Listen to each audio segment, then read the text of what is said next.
Ngiyathanda ukubingelela ngokuyithoba kakhulu umfundisi Miyeza. Ngibingelele bazalwane brother Hlale. Ngibingelele bonke obaba egameni elihle lenkosi uJesu. Amen. Ngibingelele omama bazalwane, ngibingelele insizwa nezintombi no Sunday school ngiyawubona ngale ngemuva. Amen. Siyambonga uNkulunkulu bazalwane, ngibingelele ngisho nama first time visitors. Amen. Akhona bazalwane, bakhona umuntu nje uthi namhlanje ngiyaqala ukungena eBeneza. Amen.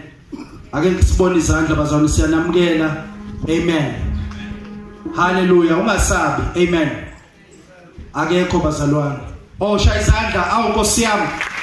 Umakhelwane wami laphana. Hallelujah. Awu siyabonga bazalwane. Incane lezo zandla bazalwane. Amen.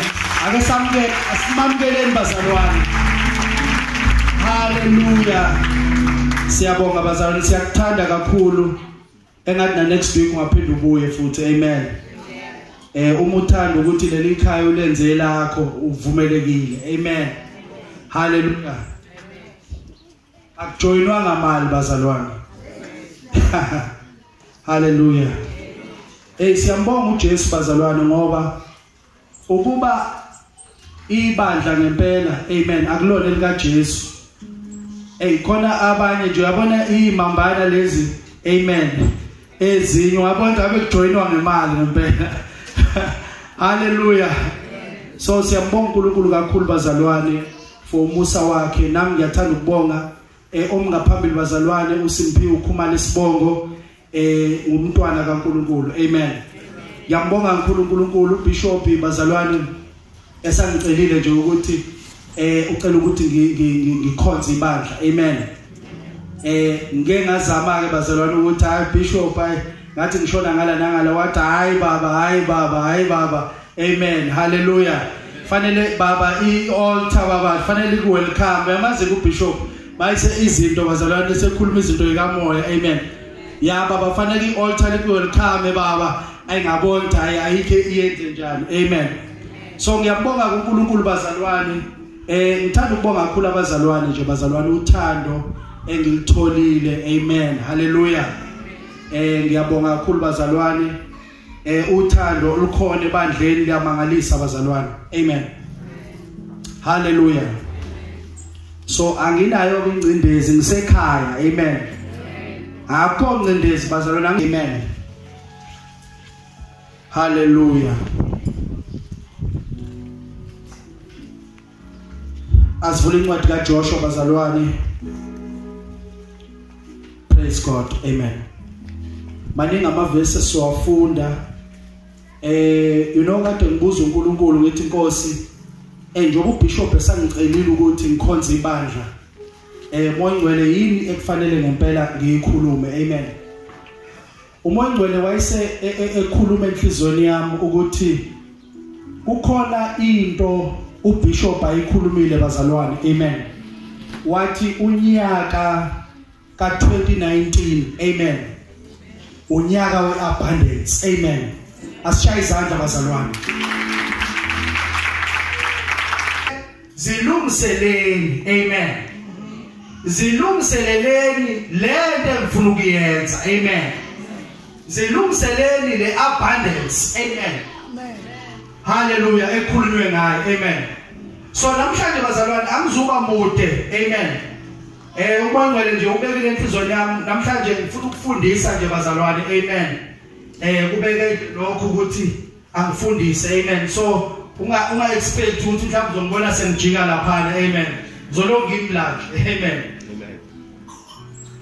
Ngifuna ukukhuluma bazalwane ngaphansi kwe theme ethi occupying the promise. Amen. Namhlanje siyafunda bazalwane, yazi ukuthi ungathuki-ke nami ngifudumeze uNkulunkulu waleli altar and mawusulana olasemzini ayiphumela nje. Hallelujah. Ngifuna ukukhuluma nje bazalwane ukufundisa lento uNkulunkulu ayikhulumile kafushane isonto bazalwane. Amen. Hallelujah. Ngifuna ukukhuluma nje kafushane ngaphansi kwe theme ethi occupying the promise. Amen. Kuhle bazalwane ukuyicula ithembiso kaNkulunkulu. Amen. Ngithi mina kuhle ukuyicula ithembiso kaNkulunkulu. Amen. Kodwa ukuyicula abazalwane kuyasikhuthaza amen and kuyasiza ukuthi ithembiso kaNkulunkulu singayikhohlwa futhi kuyasikhuthaza ngesikhathi sidlula ezikhathini zobunzima amen kodwa injongo kaNkulunkulu ukuthi sithi take possession of ithembiso kaNkulunkulu amen mina ke bazalwane amen hallelujah angibusiswa kakhulu amen amen enosho noma ningangicisha nje amen angibusiswa amen mina ngibusiswa ukwenza izwi engilikhulumayo amen into engibusisayo nje bazalwane ukwenza izwi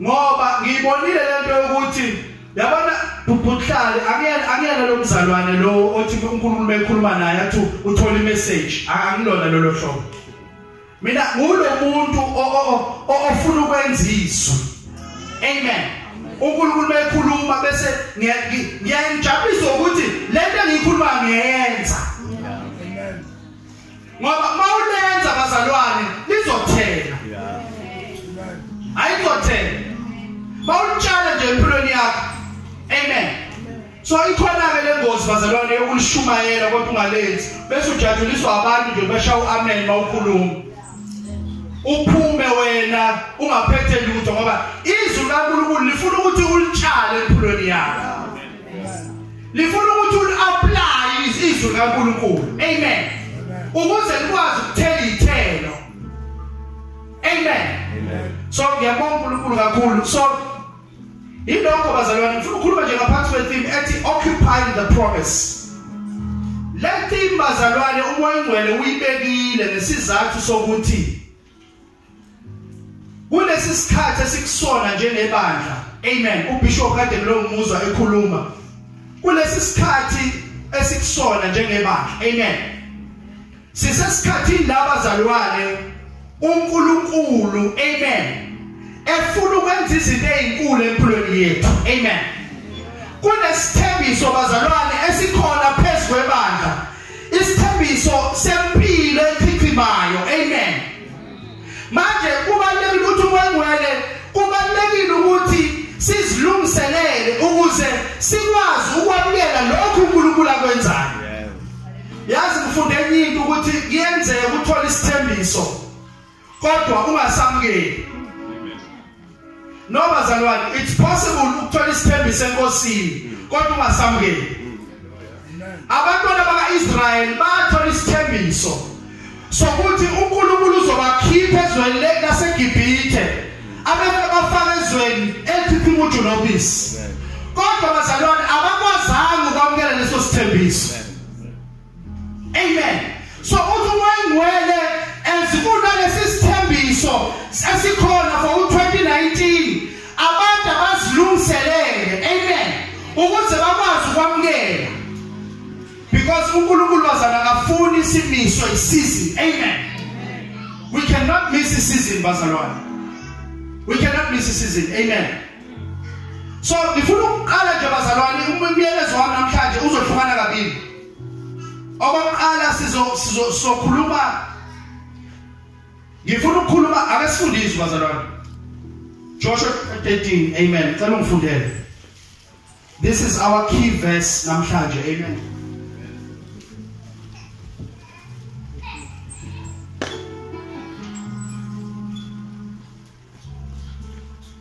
verse 1 amen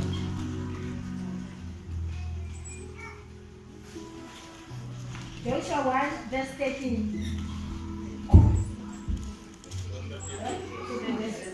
chapter 13 verse 1 yes amen uJoshua wayesemdala eneminyaka eminingi amen uJehova wathi kuye usumdala uneminyaka eminingi kepha kusasele izwe elikhulu kakhulu eliyakudliwa amen ukhona ukuphethe version yesingisi nje noma yiphi brother khana ngasifundela amen Now Joshua was old and stricken in years, and the Lord said unto him, Thou art and stricken in years, and there remained yet very much land to be possessed. Amen. Hallelujah. Bazana siyabonga kakhulu. lithi iBhayibheli uNkulunkulu ufika kuJoshua, amen. Lithi iBhayibheli uJoshua wayesemdala bazalwane. And iBhayibheli amanye amaBhayibheli ayaveza lokho ukuthi wayese edlulile iminyaka e100, amen. Usethi uNkulunkulu kuyena Joshua usumdala. Kodwa kusenezwe, amen. Elisadinga ukudliwa, amen. Uthi uNkulunkulu Joshua usumdala but they still learn to amen. Kusenezwe efanele lidliwe, amen. Hallelujah. So ilonazi bazalwane, amen. Let him uNkulunkulu anginika yona esizosebenzela phezkwalo, amen. Amen. Sithi namhlanje taking possession of its thembiso. Amen. Amagama sesikhulunyiwe isithembiso bathiwa u2019 unyaka weabundance. Manje into esesikhuluma ngayo ukuthi ke how do we take possession of this promise? Abantwana bakaIsrael bazalwane banikezwe isithembiso. Kodwa abangasamukela. Amen. Ngoba bebengazi ukuthi isithembiso samukelwa kanjani. Manje uNkulunkulu beke lokho bazalwane ukuthi akasikhulume ngalento yokuthi how do we take possession of the promise uNkulunkulu asinikeze yona for 2019. Amen. Ngifuna ukuqala bazalwane ukuqala nje ngifuna ukudila nalezinto ekuthiwa ama limiters to receiving the promise kaNkulunkulu. Amen. Mathathu ama limiters engifuna ukudila ngawo ukufundisa bazalwane. Amen. Hallelujah. Isonto futhi. Hallelujah. Amen. Mathathu ama limiters to receiving the promise kaNkulunkulu. There are 3 limiters to receiving the promise kaNkulunkulu. The first limiter in ignorance. Amen. Ukungabi clear ngentando kaNkulunkulu mayelana naleso sithembiso. Amen. Amen. Uyavimba, amen, ukuthi umuntu amukele isithembiso. Amen. Ngithi mina bazalwane, if you are not clear about this thembiso uNkulunkulu ungekho clear ngentando kaNkulunkulu maqondana naleso sithembiso. Amen. Leyo nto iyavimba. Amen. Hallelujah. Yazi bazalwane ngiyadabulisa ukuthi kulesi sikhathi esiphila kusona kusenabantu bazalwane abangakholwa. Amen. Ukuthi uma uwumntwana kaNkulunkulu, uma uwumKristu, uwumzalwane, fanele uphile nje impilo, amen, ekhululekile nje bazalwane. Impilo nje yokuba nakho nangaphezulu. Kusana lento nabantu abayiphikayo leyo nto bazalwane. Abathi uJesu wayehlupheka futhi nokuhlupheka ngathi kuyisign yokuthi impela uyakholwa. Ngiyawathanda lamaculo athi nginikeze ipeanut butter nejeli ngoba ngiya understand ukuthi lelo culo laculwa abantu ababeyiqhina. Amen. Ababecindezelwe isystem ngaleso sikhathi. So uNkulunkulu wabanikeza lamaculo ababewacula bethi angidinge peanut butter, angidinge jelly, but I just want my soul to be saved. Amen. uNkulunkulu wabakhuthaza ngaleso sikhathi. Amen. Kodwa bazalwane, amen, ukusindiswa bazalwane, amen, akona nje ukuthi ngiyezulwini. Ngiyathanda ngoba ngisho uBishop Atheze sitshela yona. Ukusindiswa bazalwane akona nje ukuthi ngiyezulwini. Amen. Hallelujah. Ukusindiswa akona ukusurvive nje ukuthi uJesu azabuye. Yabona bazalwane kunamazalwane abanomqondo ukusurvive ukuthi hayi mina ngifuna lutho nje, mina ngifuna ukuhlala uJesu azabuye, ngifuna ukuyigcina nje. Abantu abajabulela nje ukuthi hayi noma esukuma athi angiphethe lutho kodwa ngigcinekile. Kuhle lokho.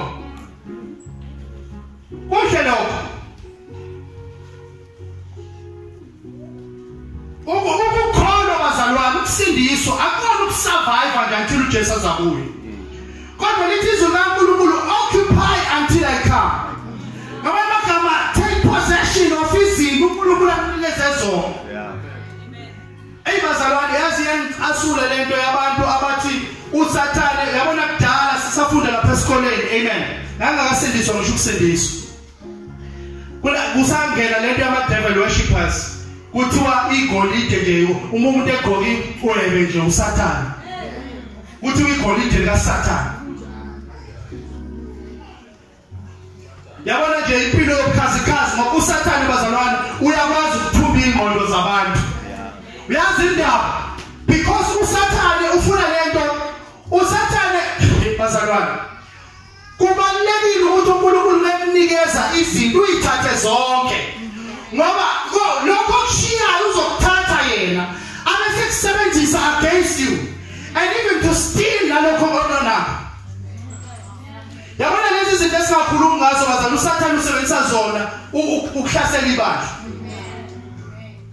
uSathane usebenzisa imali yathi thina besontweni uthi angakhulunywa ngemali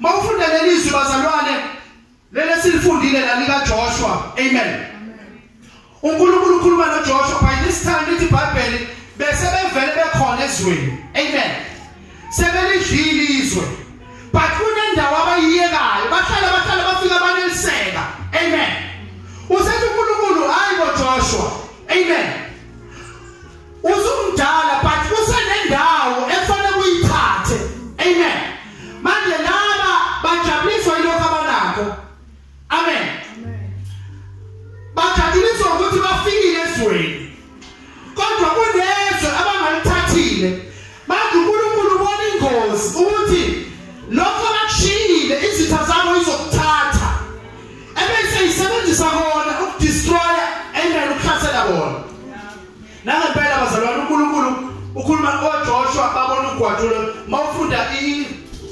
mawufunda izwi kaNkulunkulu likhuluma ngaleli izwe ekhulunywa ngalo uNkulunkulu wayinikeze uAbraham isithembiso sokuthi kusukela kuyiNile River amen kuze kuye kuyi-Euphrates River amen uNkulunkulu banikezile leloso laba bazalwane bathatha iportion anyana encane nje bathatha iportion encane nje amen na uNkulunkulu siyabaphaphamisha yazi bona babonani bona babona ugwadule amen kanti uNkulunkulu ngaphansi ubona uoyela that is why namhlanje bazalwane ubona lapha eMiddle East lezi izizwe lezi Iran twa part of this land bazalwane ile indawo lezi Kuwait Iran ezakhelilo amen now uNkulunkulu ubona uoyela ngaphansi bona babona ugwadule bathi hayi siyayishiya lento ayinamsebenzi that's right yazi bakhuluma nje omzalwane ojaduliswa ukuthi ngisindisiwe uJesu umuzwa ngaphakathi yayibona into eshiwo uMamhlongwane bazalwane ngoba iyasikhuthaza ukuthi bazalwane indaba iphelele esiphambanweni amen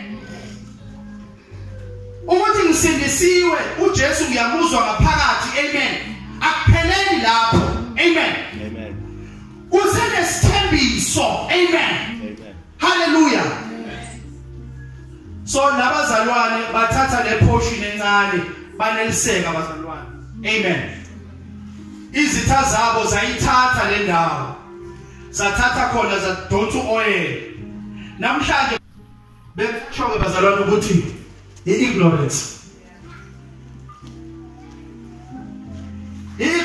iyahlupha bazalwane amen mawufunda izwi kaNkulunkulu lapha incwadi kaGenesis amen uyabona ngokusobala ukuthi injongo kaNkulunkulu ngomuntu amen bekuwukuthi uthi uJesu mayefika uthi khulekani ukuthi umbuso kaNkulunkulu amen amen uthi intando kaNkulunkulu lokho kwenzeka ezulwini akwenzeke emhlabeni amen uthi njoba kunjalo ezulwini akube njalo emhlabeni uNkulunkulu medala umuntu emhlabeni bazalwane wayemdalela ukuthi amen impilo yakhe la emhlabeni reflect impilo yasezulwini that is why kunezinto efanele singazamukeli bazalwane uma uJesu ethi ngizile ukuzobuyisa umbuso uJesu came to restore lempilo impilo yasezulwini. Amen. Ezulwini bazalwane siyazi ukuthi akukho ukuhlupheka. Amen. Ezulwini ukugula kukho. Amen. Ezulwini bazalwane akukho ukushoda. Amen. Ezulwini kukhona zonke izinto. Amen. Hallelujah. And iyona lento uJesu aze ukuzoyibuyisela empilweni yabantu. uJesu uzobuyisela lempilo uAdam bazalwane. Masifundiswe kaNkulunkulu siyayibona lento uAdam lithi iBhayibheli uAdam bazalwane uNkulunkulu memdala. Amen. uAdam bazalwane uNkulunkulu memdala embeka ensimini. Mawubheka uyabona ukuthi yonke into yenziwa in abundance. Amen. uNkulunkulu akadalanga isihlahla esisodwa nje bazalwane. Kodwa uyazi ukuthi nawe isihlahla sikamango sinomanga abangakanani. Khona abanye singabazi nje ofish mango obani. Ama-orange ehodwa nje anezihlahla eziningi ngapha. Nenkomo iyodwa ineyinhlobo eziningi ngapha. So mawubheka ensimini yase-Eden bazalwane, everything was created in abundance. Ngihlezi ngisho lento ukuthi uAdam ensimini yase-Eden bengenayo inkinga yokuthi uzoyithatha into azoyidla. Kodwa inkinga i-stress abenaso bazalwane ukuthi uzodlana namhlanje. Because there was so much food bazalwane around him. Ngalendlela ukuthi ube confuseka nje. That is the level, that is the life uJesu ayibusayo kuthina. La khona sizofika bazalwane, la khona uzothi uvula iwardrobe yakho ube ne-stress nje sokuthi uzothathani. Nkosi yami, ayi bazalwane, ngathi ngempela bekufanele ngiyoshumayela mhlawumbe eKenya nami ngibekwe endaweni e-wrong. Hayi ngeke vele ngicela ubishop no.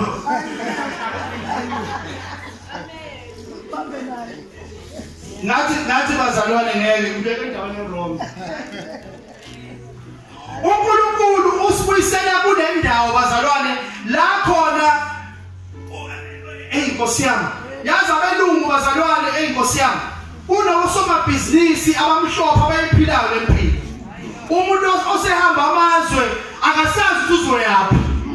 Usene-stress nje sokuthi ingambe ngizoyaphi. Kule njengoba kuphela unyaka iholide sesizoyaphi ngoba sesiye yonke indawo. Awu kodwa. Awu Jesu kodwa Nkosi yami. Sesizoyaphi ngoba oCanada sibuya khona. Australia sibuya khona.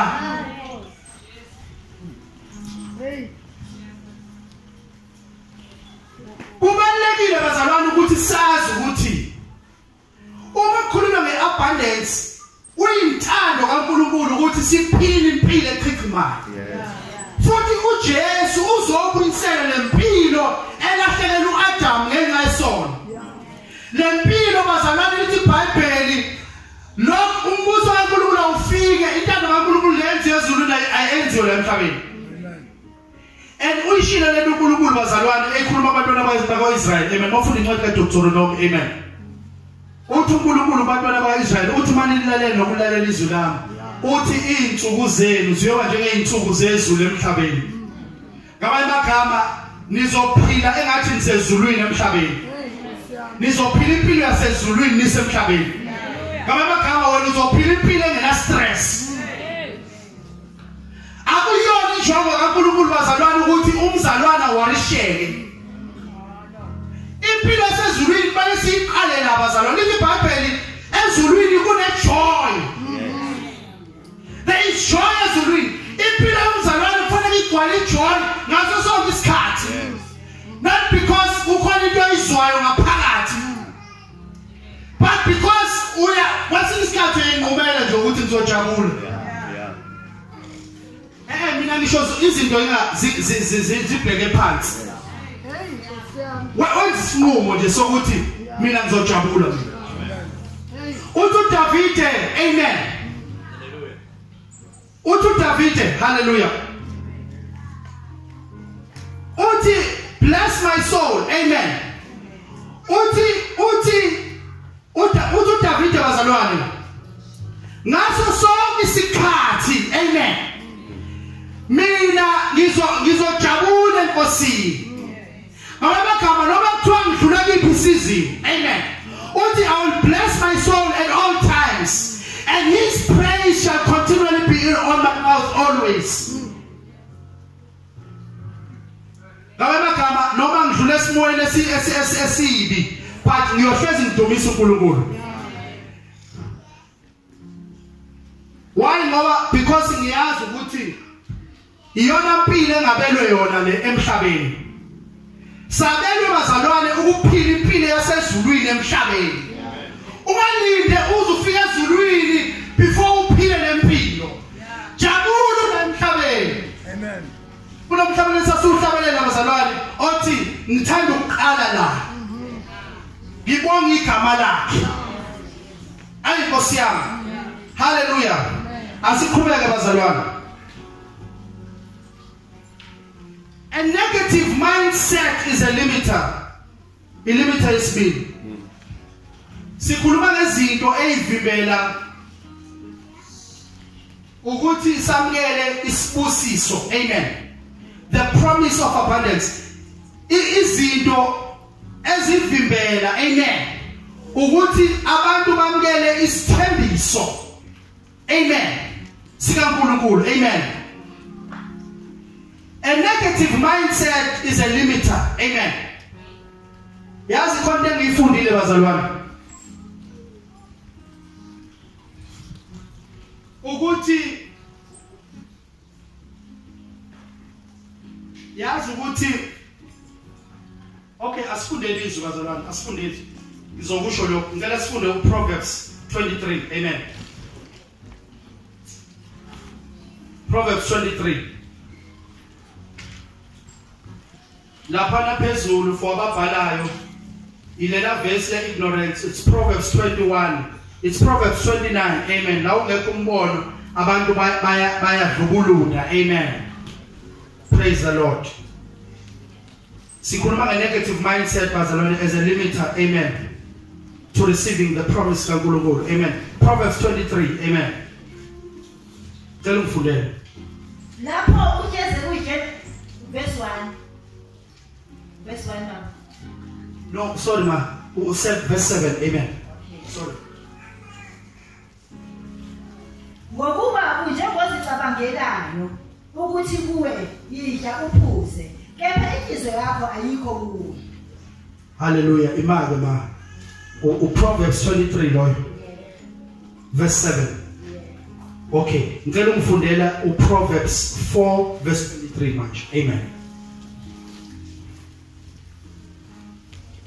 Proverbs 4 verse 23. Amen.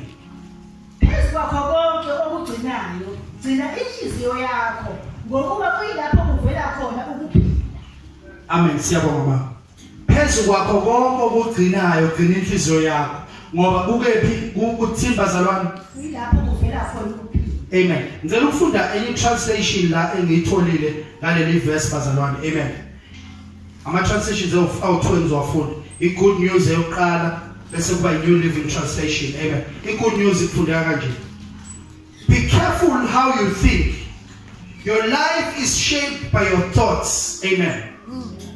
Be careful how you think. Your life is shaped by your thoughts.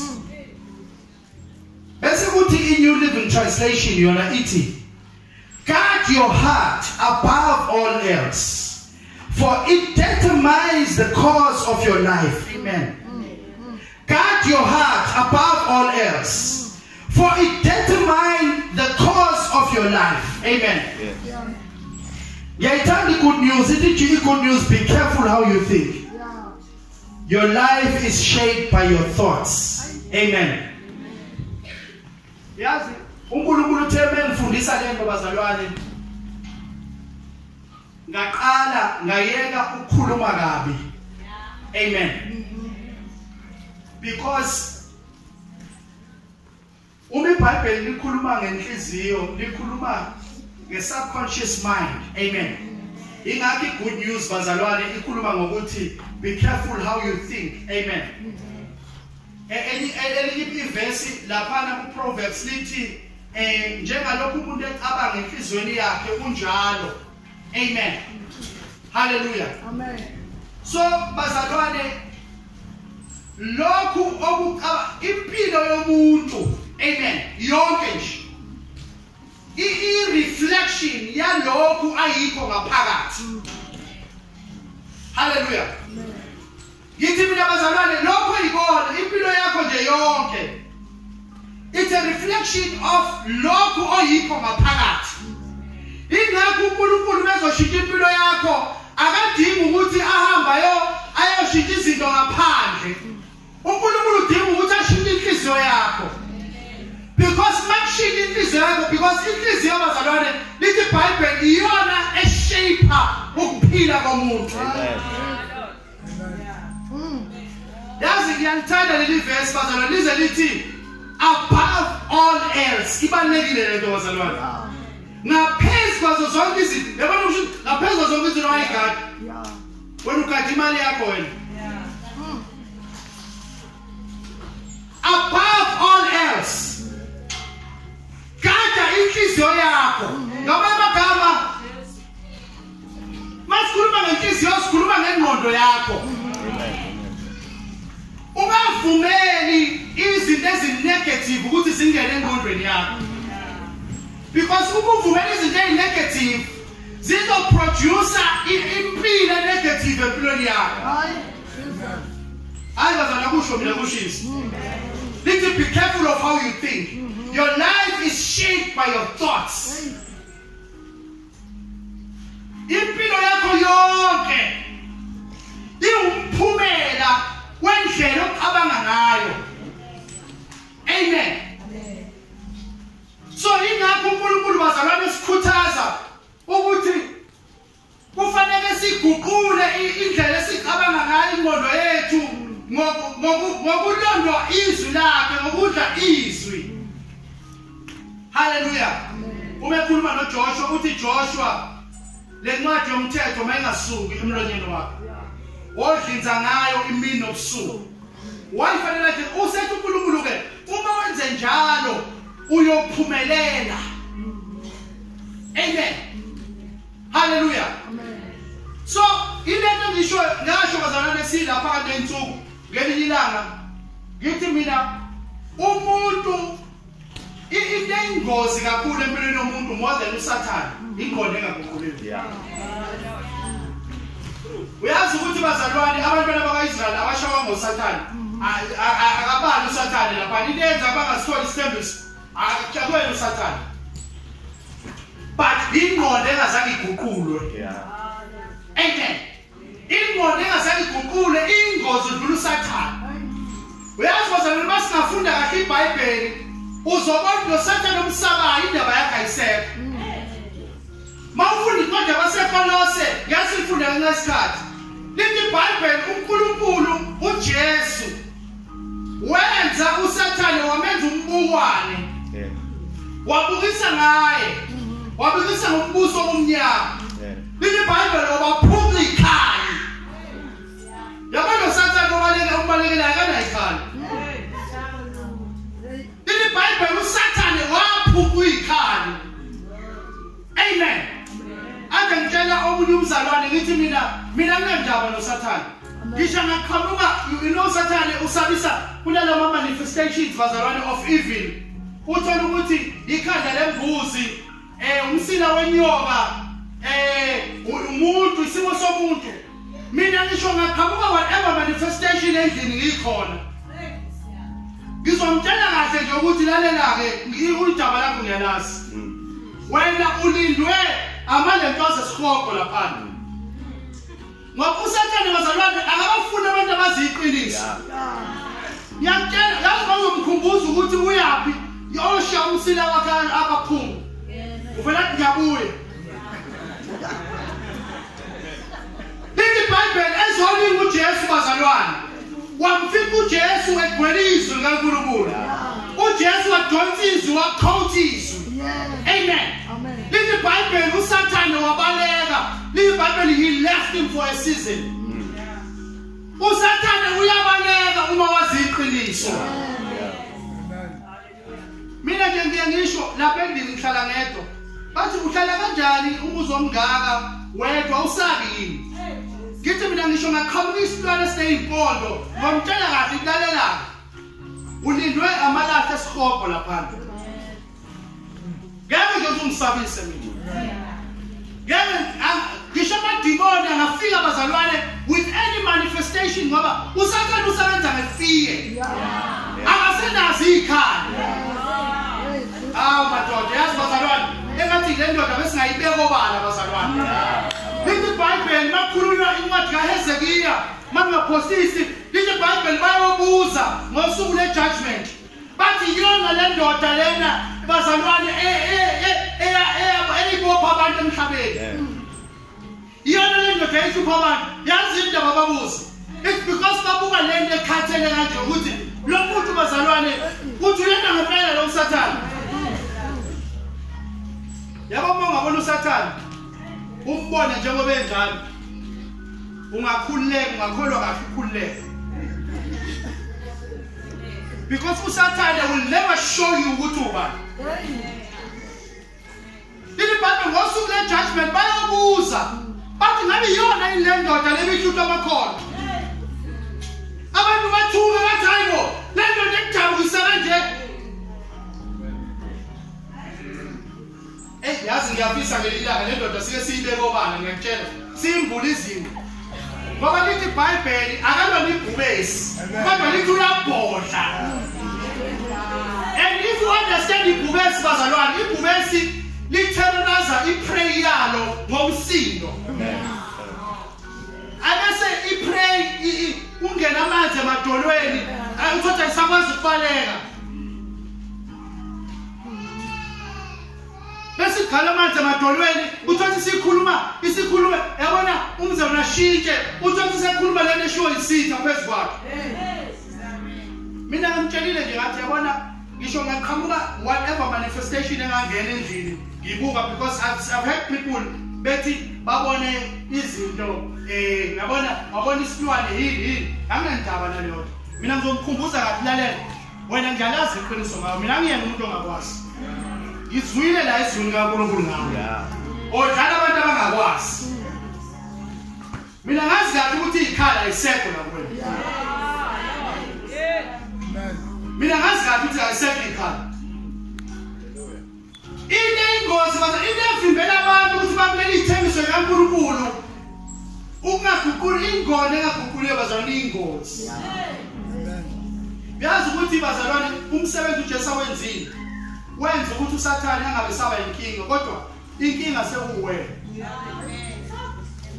inkinga sekuwena umuntu yazi ukuthi wena uyingozi esithembisweni sakho ngoba ngalesikhathi njengoba sithi nje woza njengoba uBishop wozani ngolesithathu sizothandaza sifundiswe wena ungezi ingqondo yakho ayiguqula amen because siguqula ingqondo yethu bazalwane ngokudla izwi kaNkulunkulu amen esisidla izwi kaNkulunkulu ingqondo yethu iyaguquka until size sibe nomqondo kaKristu sifika la sivumelana noNkulunkulu sicabanga njengoNkulunkulu senze njengoNkulunkulu ngosiyami amen praise God angivale bazalwane okay ngeke sayibali unbelief bazalwane because of time ngeke sayibali unbelief unbelief esithathu but because of time let's sayibali angivale ngalokho ke ngifuna ukukhuluma ngeprinciple angivale ngeprinciple bazalwane there is an underlying principle we promise abundance. There is an underlying principle we promise abundance. Zonke ithembiso uNkulunkulu asinikeze zona. Amen. With that promise bazalwane there is a principle. And if you can find that principle you can get that promise. Amen. Khona into omama bayaziyo abayishoyo abathi pattern. Amen. There is a pattern bazalwane. Amen. There is a pattern to this promise abundance. Amen. And ukuthola le pattern ungasithola lesithembiso. Amen. So ngifuna ukuvala ngalokho bazalwane ngeprinciple underlying principle to this promise of abundance. Amen.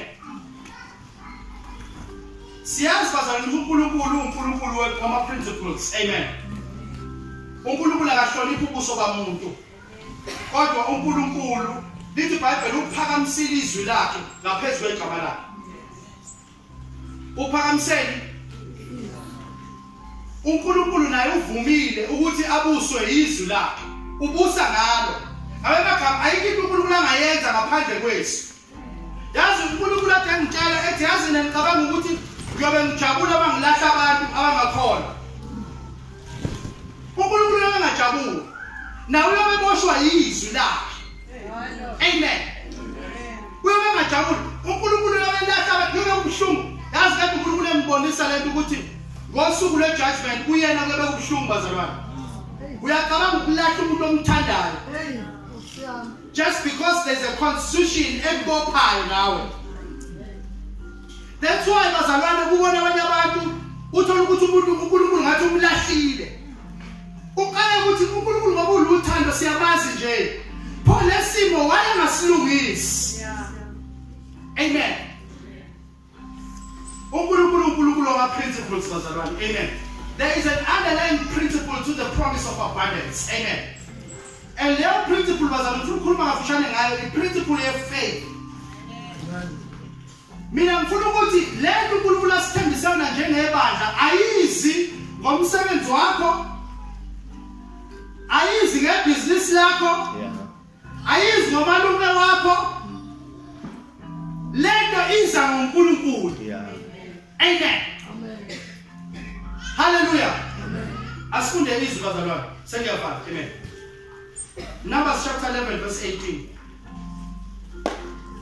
Numbers chapter 11 verse 18.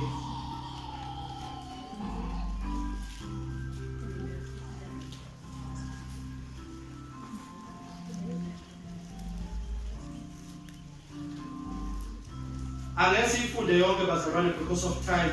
Angangifundela useyitholile. Yes, ayifunde yonke because of time. Kodwa le ndaba mhlawumbe mangathi ukusummarize nje kancane.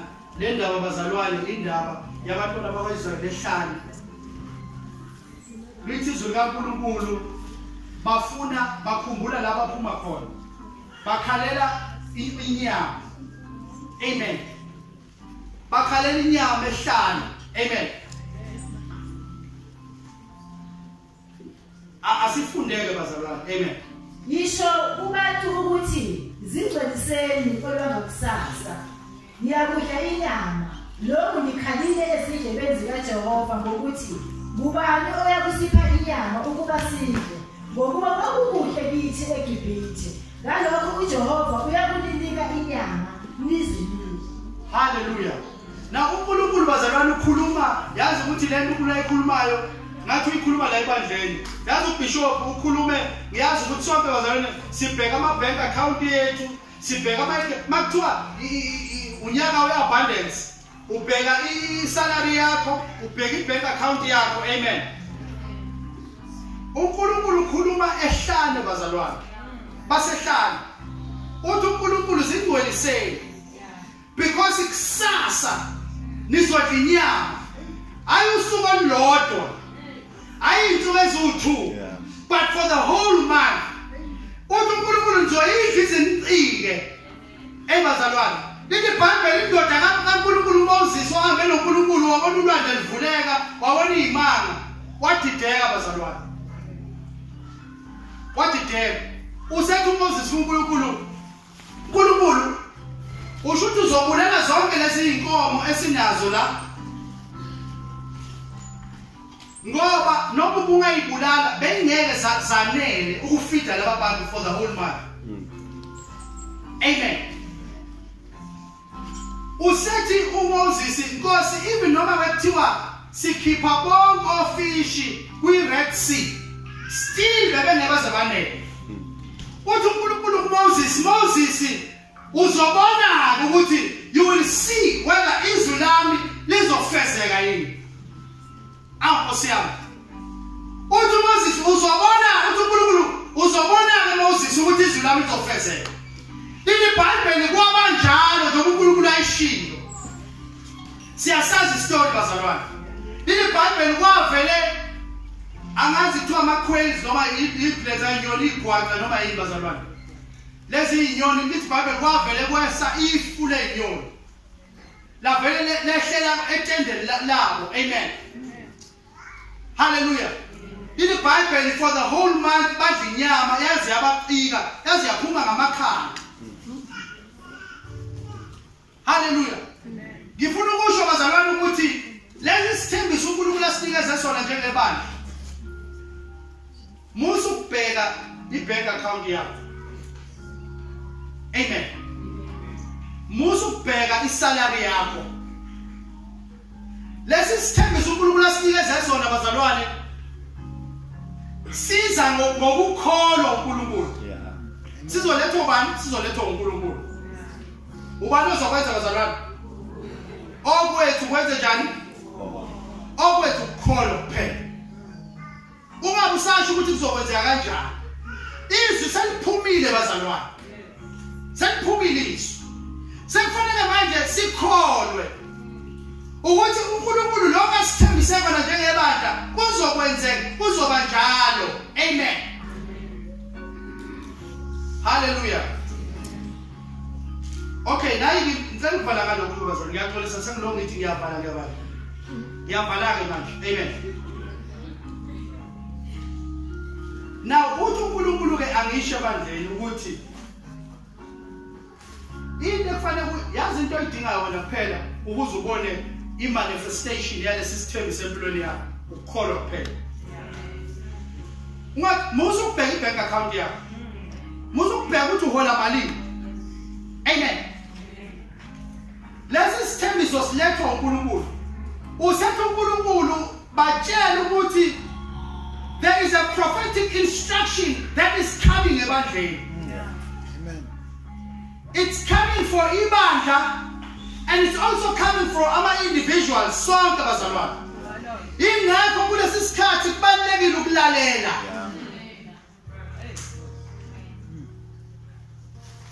Asifundeni izwi kaNkulunkulu. Sikhulume ngalama prophetic instructions siyavala manje. Sikhuluma ngokuthi lesi sithembiso sizosamkela kanjani, siza kanjani. There's a uthi uNkulunkulu angisho ukuthi ebandleni there's a prophetic instruction that is coming for ibandla and for our individuals. So umuntu akavula indlela. So make sure ukuthi in your closet usuthandazile lalela ukuthi uNkulunkulu uthini. Little Bible waphuma i-prophetic instruction ngosiyami. Asifunde bazalwane. Asifunde ukuze ngathi ngishiwe yini. Exodus chapter 3 verse 22. Amen.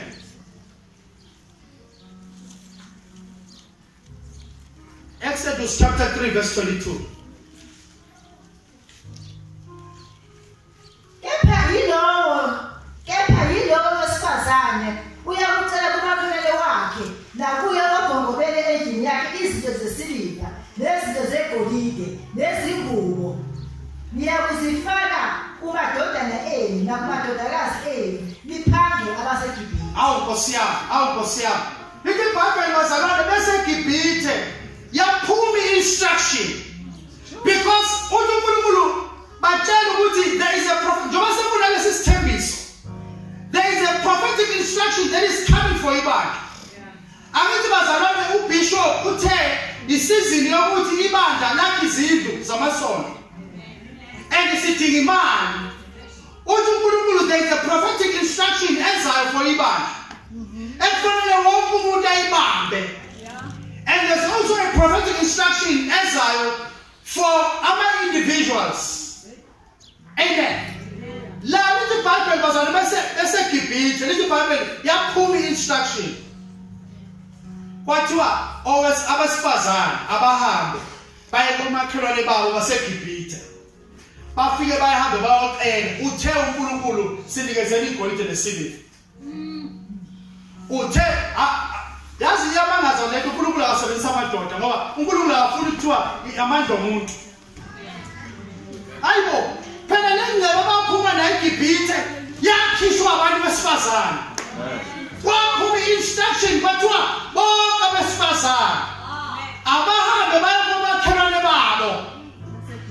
Bafike bathi nje kuphela uthe uNkulunkulu asizona sicela igolide nesiliva.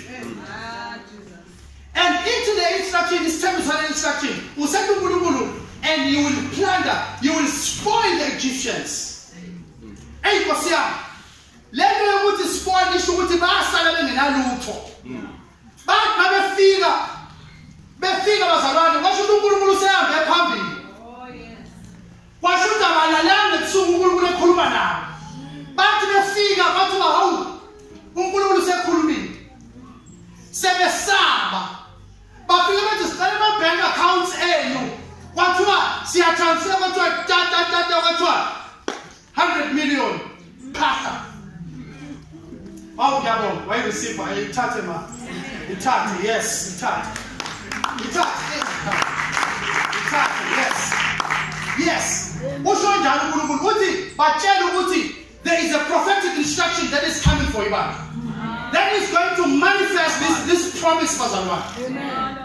Ithi Bible uNkulunkulu waphuma instruction kwathiwa abantu besifazane bonke abahamba. Uyabona le nyukula abanye bathi ayasila. Labantu laba namandla kanje asila. Kwathiwa hayibo.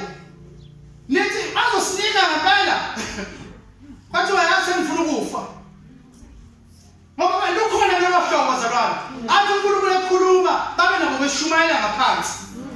Bethi uyambona nje lo ngaphambili ongasitshelani ukuthi. Yini ngasitshela yona nje. Basho kaqime kanjani. Amen. NaseGibhithe bakhona bazalwane abangazange basibone lesi sithembiso. Bakhona. Waphuma instruction kwathiwa abesifazane. Ayi Nkosi yami. Yazi ukuthi iyamangaza indaba kaNkulunkulu ngoba asebenzisa amadoda. Cha uNkulunkulu usebenzisa amadoda phela ubiza amadoda. Hayi angisho kabazalwane. Ngiyayisholo. Amen. Ngizama amen. Ukuthi abantu besifazane babe jealous. Amen. Okay. Kodwa laba bazalwane uNkulunkulu usebenzisa abantu besifazane kuthiwa into ewula. Mina ngifuna ukuthi kune instruction ezayo ewula engayenzi sense.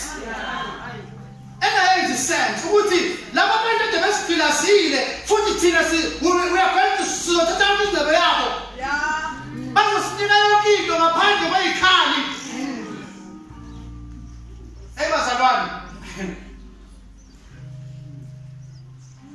There is a prophetic instruction that is coming for you back. I'm telling you, yonke le mali esifunayo yokwakha, lalela uNkulunkulu uzoyiletha. uNkulunkulu uzoyiletha. Uzoyiletha.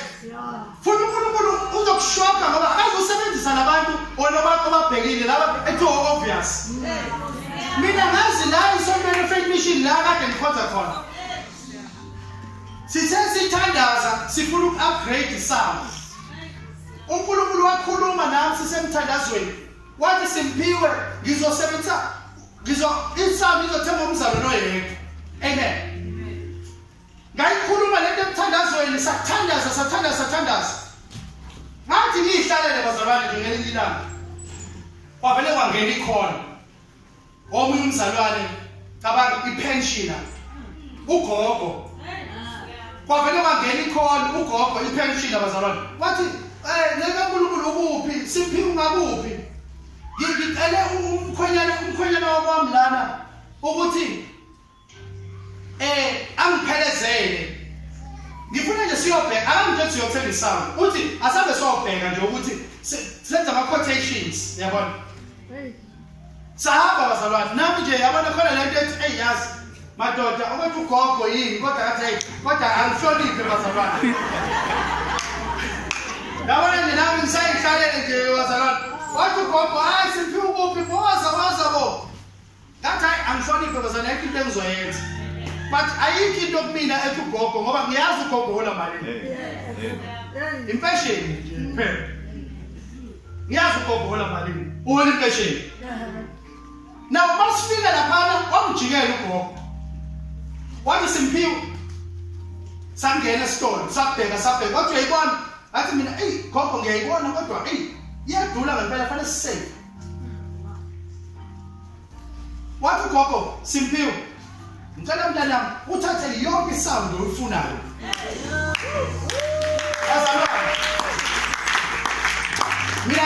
mina ngisho kusukela kwi-keyboard kusukela kwi-keyboard kuya ey'pikeni ama-mic yonke into ama-1000 owaqhamula phambi kwami ugogo cash mntanami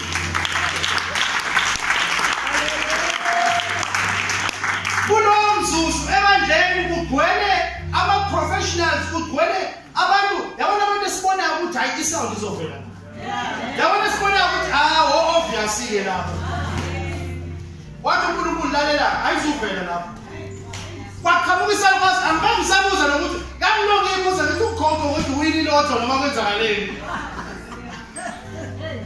kuze kube manje angazi baze kwenzakalani ngoba ngifuna ukusho ukuthi Nkosi yami uNkulunkulu uzokwehla madoda ayibazalwane ithathe mzalwane lo mzalwane kwamsisayo uNkulunkulu uzokwehla nabantu singabanakile umuntu ozohamba sohlukana bazalwane la kusasa kumuntu athi bazalwane kabe kusayina u5 million siyokwakha isonto ngizwe kahle uNkulunkulu ungitshele kahle kade ngithandaza ngizwe kahle ubishop ungitshelile futhi wathi uNkulunkulu is going to speak ngathi bishop kanjani wathi uNkulunkulu uzokhuluma nawe ukhululeke kwasana wathi hamba uyo uNkulunkulu uzokhuluma nawe njoba ngiyindaba bazalwane ungibona nje ngikhuluma kanje angimile ngimlana because of the grace ka bishop amen the grace ka bishop ayishiya ukuthi ngisho lokho because ngabe uyena osho lokho amen there is a prophetic instruction that is coming for you man asifundeni okwesibili sengiyavala bazalwane makhala babusibisi okay asibuka indaba kaPeter Luke chapter 5 verse 2 amen okay asibabe sayibheka bazalwane uzoyifundela ekhaya uLuke chapter 5 verse 2 la bazalwane lithi iBhayibheli loPeter uJesu ufika kubona mefika kubona ufika utshela uPeter uthi Peter lithi iBhayibheli base bewasha amanethe usefika kubona uthi uthatha umkhumbu kaPeter uyawusebenzisa ukuze ashumayele kuwona ashumayeza abantu amen usekumase eqedile usetshela uPeter usethi Peter thatha amanethe uwaphose eduleni uPeter ngenxa yokuthi bazalwane ushikile kwaze kwasa usetshela inkosi uthi inkosi sishikile kwaze kwasa asibambanga lutho uthi uJesu phosana amanethe eduleni na uthi uPeter Nkosi ngishikilile ngihlulekile ngamandla kodwa uthi ngenxa of this prophetic instruction ngenxa yaleli izwi sengizokwenza leli iBhayibheli Nkosi yami leli iBhayibheli kwaqhabuka amanethe baze babiza ama-partners abo uJames noJohn the sons of Zebedee ukuthi bazogcwalisa imikhumbi yomningi Nkosi yami kwaqhamuka i-abundance bazalwane amen hallelujah enye ilona bazalwane enye sibuka lento ye-prophetic instruction abantu abalalela i-prophetic instruction from God and bathola the promise ye-abundance empilweni yabo asivale ngalokhu-ke uLuke no 2 Kings uyifundela ekhaya chapter 4 verse 4 owesifazane lithi iBhayibheli wayeneyikweletu indoda yakhe yashona ineyikweletu sekusela amfumo wamafutha nje usekhuluma nomprofeti uthi umprofeti sebekufikile ababolekisi ukuzothatha amadoda nami because we can't afford to pay this debt amen usethi isithi kunceka uNkulunkulu lalela hamba uyoboleka izitsha hamba uyoboleka izitsha komakhelwane uthi zingabi incane akamkhalela ukuthi azibe ngakho uthi asingabi incane amen usethi vala umnyango ngoba instruction kufanele uyilalelisise kahle instruction kanti awuzange ulalele kahle uthi uvala umnyango lento ukuvala umnyango isho ukuthini isho ukuthi unga-involve abanye abantu ey'ntweni uNkulunkulu ayikhulume kuwena. Amen. IBhayibheli bese ungena ngaphakathi amadodana akho bese uvala umnyango ngamanye amagama musu ukutshela abantu izinto ezikholelwa uNkulunkulu ngoba bazothi uyahlala. Ingakho isifazane bazana wayifele indodana lithi iBhayibheli lo wayifele indodana umShunamikazi lithi iBhayibheli ngenxa yokukholwa uNkulunkulu kaElisha wathi angeke ngingcwabe lengane. Lithi iBhayibheli wanqaba bazalwane ingane ifile wathi ukhona uNkulunkulu kaElisha kufuneka omama kulezi insuku bazalwane abazoma. Lithi iBhayibheli awunkosi yami bazalwane kufuneka omama abazothi kuthiwa ingane idliwunga athi ngeke ngingcwabe ukhona uNkulunkulu kaElisha. Kufuneka abantu kulezi insuku abazonqaba bazalwane azothi ayibone ingane. Lithi iBhayibheli nomama ingane isifile obazalwane sigive up ingane iphila just because idliwunga. Awu usungalahla umuntu nje esaphila uyamuzwa ngisho ekhuluma ayi lento ngeke izibe yilutho nje ayinje. Lithi iBhayibheli ukhona umama wakudala waseshuleni elithi iBhayibheli ngenxa yokukholwa uNkulunkulu wanqaba ukwamukela inkosi yami isimo sengane. Yazi bazalwane umuntu beshona manje makushona umuntu nje komakhelwane noma kuphi sihlala koqelana usukufonela uqelani manje ufonela uqelani manje. Lithi iBhayibheli ngisho umyeni wakhe akazange amtshele uthi membuza uthi all is well. All is well. Kufuneka abantu kulezi insuku abazonqaba bazalwane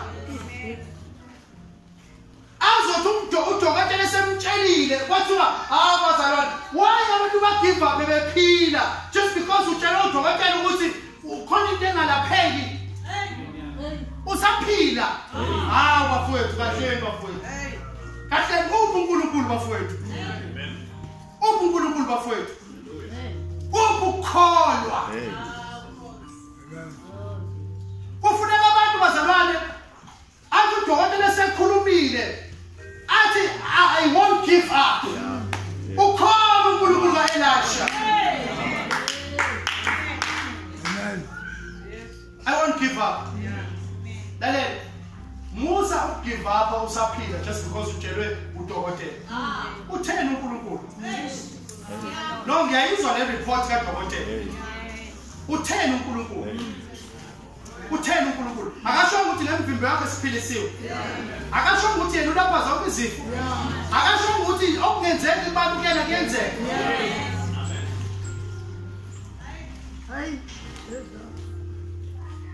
Hayi siyanqaba bazalwane. Kufuneka omama eBheneza bazovuka bathi ngeke ngingcwabe abuke ingane kamakhelwane athi no makhelwane ungagive up lo ukhona uNkulunkulu. Uma bazalwane owesifazane wanqaba umuntu esefile why do we give up ngabantu abaphilayo just because ubanjwe idemon lehunga ayingeke. Mina ngibatshela kahle nje batshela kahle nje yabona mfowethu uyaphuma lapho one day asho yonke into waphuthi manje kanjani ngicela ungikhulekele ngempela ngelinye ilanga lophuma lapho angeke ufele lapho. Mina ngitshela ngimnike lawo mazwi ngimlethe lalela mfowethu ngiyayizwa into eyishoyo ufuna ukuthandazela mina into engitshela niyodwa kuphela ngeke ufele lapho. Ngeke ufele lapho. Amen. Yabonga bazalwane ngicela umhlonganeze ngaphambili.